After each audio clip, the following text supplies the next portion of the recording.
ચારમાંથી 3 રાજ્યમાં કોંગ્રેસનો અહીંયા સફાયો થઈ રહ્યો છે, જેમાંથી 2 રાજ્યમાં કોંગ્રેસ ઓલરેડી સત્તામાં હતી, એ સત્તા પણ હવે ગુમાવી રહી છે।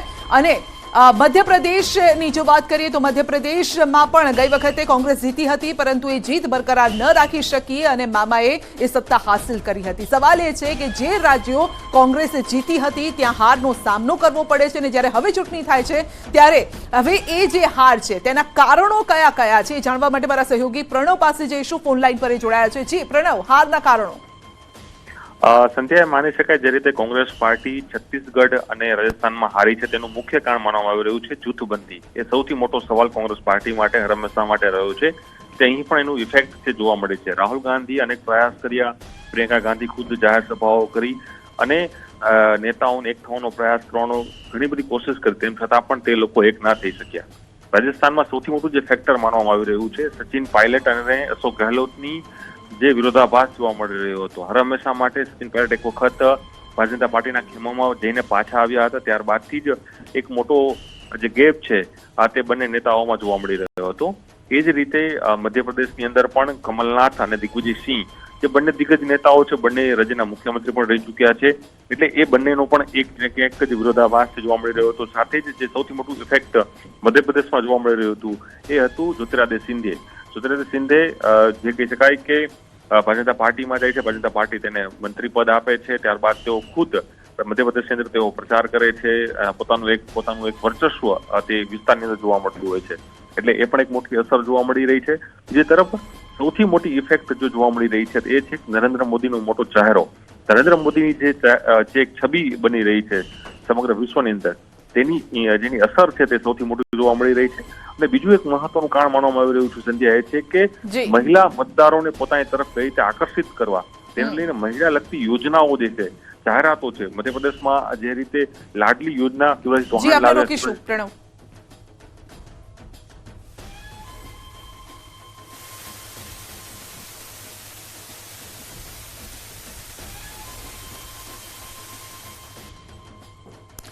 તો હવે અમે આપને એ જણાવીએ ક્યાં કોની સત્તા છે, કેટલા રાજ્ય બીજેપી પાસે છે અને કેટલા કોંગ્રેસ પાસે છે, કારણ કે હાલના જે પરિણામો આવી રહ્યા છે એના આધારે જ આ આકલન અમે કરી રહ્યા છે અને એ બતાવી પણ રહ્યા છે। આપ જોઈ શકો છો જ્યાં આપને ભગવો કલર જોવા મળી રહ્યો છે આ તમામ રાજ્યો બીજેપી પાસે છે।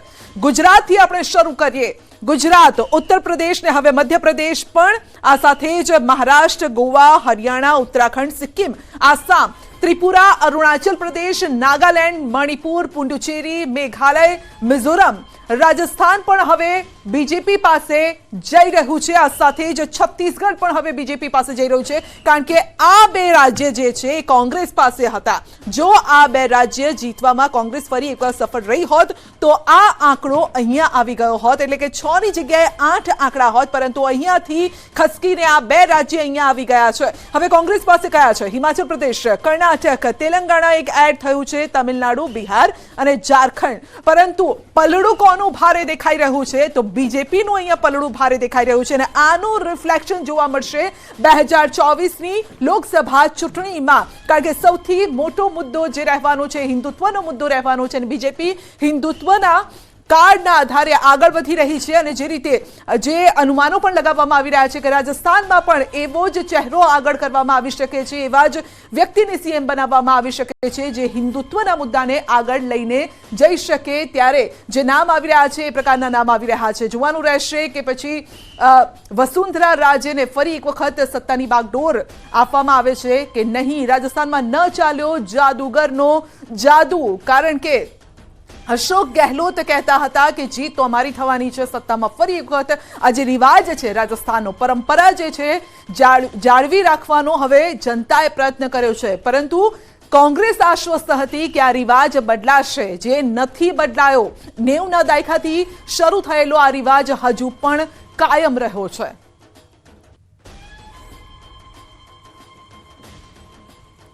તો વસુંધરા રાજે વિજેતા, જી હા, વસુંધરા રાજે વિજેતા થયા છે। આ જીત ઘણી બધી છે કારણ કે વસુંધરા રાજે અંદર પણ ઘણી બધી એવી ખટપટ ચાલતી હતી બીજેપીમાં। એવું નથી કે કોંગ્રેસમાં જ ચાલતી હતી, બીજેપીમાં પણ ચાલતી હતી, પરંતુ જ્યારે લડવાની વાત હોય, જ્યારે જીતની વાત હોય ત્યારે આ ખટપટ પણ સાઈડમાં જતી રહેતી હોય છે અને બીજેપીના જે પણ કાર્યકર્તા હોય, નેતા હોય, એ જીત માટે જ દમ લગાવતા હોય છે અને દમ અહીંયા જોવા મળી રહ્યો છે। કારણ કે એ પણ કહેવામાં આવ્યું કે અપક્ષમાંથી પણ કેટલાક એવા લોકો હતા કે જે ચૂંટણી લડ્યા અને તે વસુંધરા રાજેના પક્ષના હતા, એટલે તેમણે તેમનું બેકગ્રાઉન્ડ એક ક્લિયર રાખ્યું હતું કે જો અને તોની સ્થિતિ આવે તો પછી મારી પાસે એટલું સંખ્યાબળ હોવું જોઈએ જીત માટે। જો પલડું ભારે હલકું હોય તો પછી એ જીત માટે મારી પાસે એટલું સંખ્યાબળ હોવું જોઈએ એ નક્કી કરી રાખ્યું હતું અને એ જ અહીંયા જોવા મળી રહ્યું છે। તો ઝાલાર પાટણ સીટ કે જ્યાંથી વસુંધરા રાજેની જીત થઈ છે, લગભગ 3 દાયકાથી ત્યાંની જનતા તેમને પ્રેમ આપી રહી છે વસુંધરા રાજેને અને તે અહીંયા ફરી એક વખત એ પ્રેમ કાયમ પણ રહ્યો છે। ગઈકાલે પણ આપણે જોયું હતું કે તેઓ દેવના દર્શન માટે તેઓ જઈ રહ્યા છે અને ભગવાનને પ્રાર્થના કરી રહ્યા છે કે બસ મને આ જીતાડી દેજે, ફરી એક વખત સત્તામાં હું આવી શકું, રાજસ્થાનની રાજગાદી પર હું બેસી શકું, એવા આશીર્વાદ પણ તેઓ લેવા ગયા હશે। જો કે હવે ડિક્લેર હવે હાઈકમાન્ડ કરશે બીજેપી હાઈકમાન્ડ કે કોણ હશે ચહેરો રાજગાદી પર, કોણ બેસશે એ જોવાનું રહેશે। તો રાજસ્થાન અને છત્તીસગઢમાં ભાજપને બહુમત મળ્યો છે। છત્તીસગઢમાં પણ કેટલાક એવા પોઈન્ટ હતા જે કોંગ્રેસની અગેન્સ્ટમાં ગયા છે, ખાસ કરીને ભૂપેશ બઘેલની સામે ઘણા બધા સવાલો ઊભા થયા હતા। ત્યાં પણ અંદરની જે ગુટબાજી છે, મારા સહયોગી હમણાં પ્રણવે પણ એ જ વાત કરી હતી કે અંદરની જે ગુટબાજી છે તેના કારણે જ કોંગ્રેસને આ પ્રકારના માઠા જે પરિણામો છે તે ભોગવવા પડી રહ્યા છે। તો હાલ આ જશ્નનો માહોલ જે સવારે આપણે જોયું હતું કે કોંગ્રેસ કાર્યાલય પર આ જશ્નનો માહોલ ચાલતો હતો, હવન પૂજા, મીઠાઈઓ વહેંચવામાં આવી રહી હતી, પૂરી સબ્જી પણ ત્યાં બનતા હતા, પરંતુ અત્યારે લાગે છે કે ત્યાં સન્નાટો છવાઈ ગયો હશે। આ જે પરિણામો છે, આ આંકડા છે તે જોયા બાદ કોંગ્રેસ કાર્યાલય પર અત્યારે સન્નાટો હશે, પરંતુ બીજી તરફ તેલંગાણાની ખુશી પણ હશે કે જ્યાં કોંગ્રેસ સત્તામાં ન હતી ત્યાં તેમણે સત્તા આંચકી લીધી છે। તો આપણે જણાવી દઈએ કે કયા નેતાએ કઈ રીતે કેટલી જગ્યાએ સભાઓ ગજવી હતી એ પણ આપણે જણાવી રહ્યા છે। અમે રાજસ્થાનમાં અમિત શાહે 11 સભાઓ કરી હતી, એટલે દમખમ લગાવવામાં આવ્યો હતો બીજેપી તરફથી। જેપી નડ્ડાએ પણ રાજસ્થાનમાં 11 સભાઓ ગજવી હતી।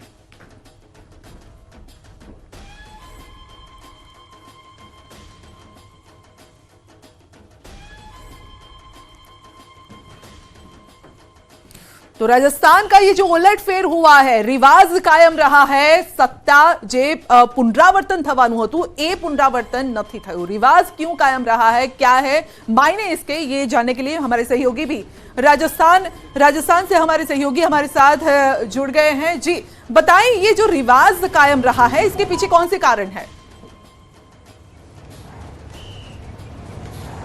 देखिए, इस रिवाज की बात करें तो थोड़ा अतीत में जाना पड़ेगा। 1998 से ये रिवाज की शुरुआत हुई, फिर लगातार से यहाँ कांग्रेस और बीजेपी की सरकार परिवर्तित होती रही है और इस बार भी यही हुआ कि रिवाज बिल्कुल कायम रहा है, क्योंकि वसुंधरा राजे और अशोक गहलोत के तौर पे यहाँ देखा जा रहा है। लेकिन इस बार बीजेपी ने वसुंधरा राजे को चुनाव में चेहरा नहीं उतारा, बल्कि प्रधानमंत्री नरेंद्र मोदी और बीजेपी के निशान यानी कमल को रखकर, सीएम का फेस रखकर चुनाव लड़ा।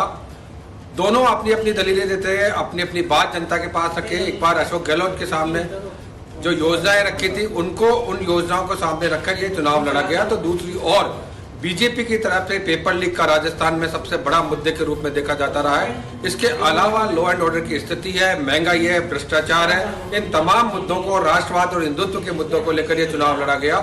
अब आपको सीधे तौर पर हम अपडेट भी कर दें परिणामों में कि अब तक 10 सीटें बीजेपी ने जीती है तो 5 कांग्रेस में जीती है, यानी अब तक 107 सीटों पर बीजेपी लगातार आगे बढ़ी हुई है और 76 सीटों पर कांग्रेस आगे बढ़ी हुई है।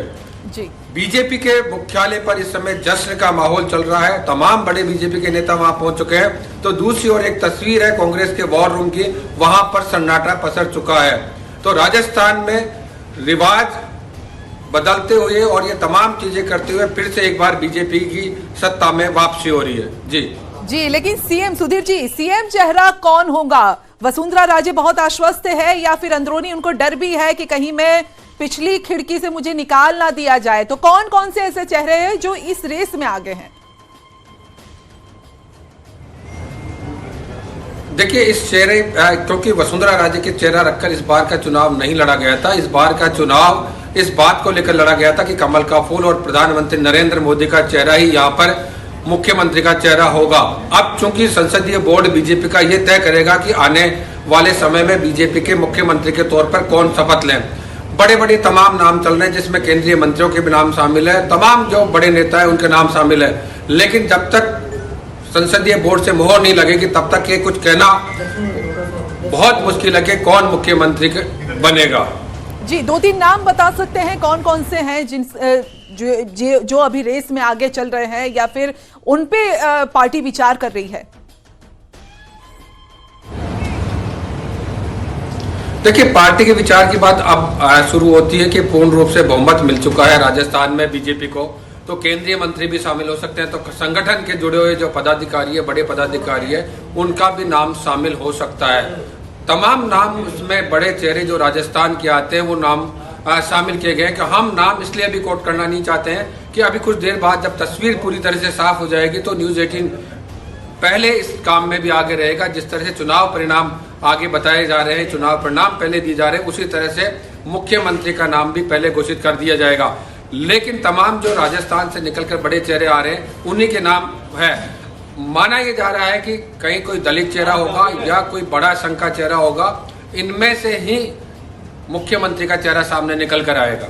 जी, महिला चेहरा हो सकता है या हिंदुत्व चेहरा हो सकता है? एक हिंदुत्व का कार्ड लेके, क्योंकि बीजेपी आगे बढ़ रही है, 2024 लोकसभा इलेक्शन को लेकर भी हिंदुत्व का मुद्दा ही हावी होने वाला है। क्योंकि सुबह हमने भी देखा, आपने भी देखा होगा कि दिल्ली कांग्रेस कार्यालय पे भी रामलला के फोटो लगे हुए हैं, तो कांग्रेस भी उसी और आगे बढ़ती हुई दिख रही है। यहां पर आपको राजस्थान में अब क्या चित्र दिख रहा है? हिंदुत्व कार्ड यहां पर भी आगे किया जाएगा, ऐसा चेहरा होगा कोई?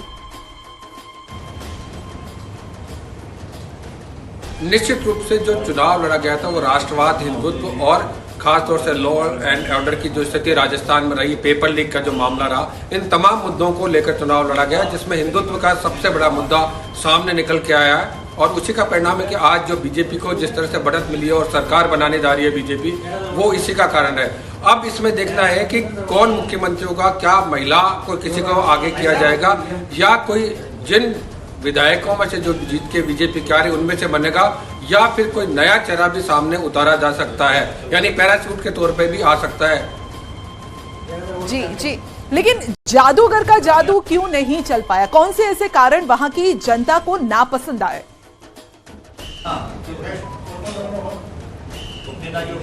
देखिए, जादूगर का जादू चलने की जहां तक बात थी, लोग मान के भी चल रहे थे कि कांग्रेस सरकार बना भी सकती है और नहीं भी बना सकती है।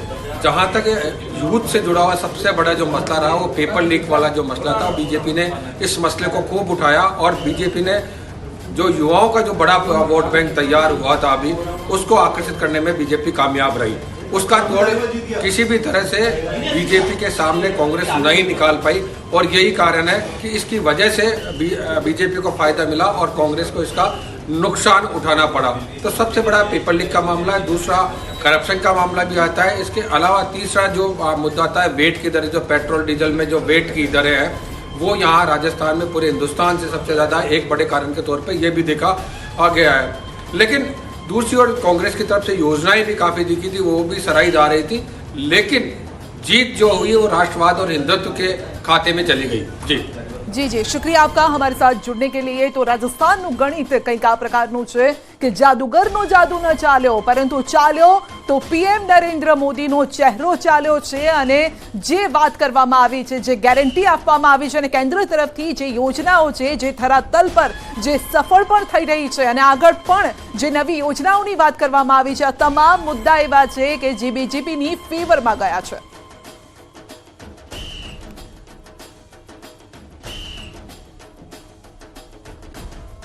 તો બુલેટિનમાં આગળ વધીશું અને તમામ એનાલિસિસ સાથે અમે પાછા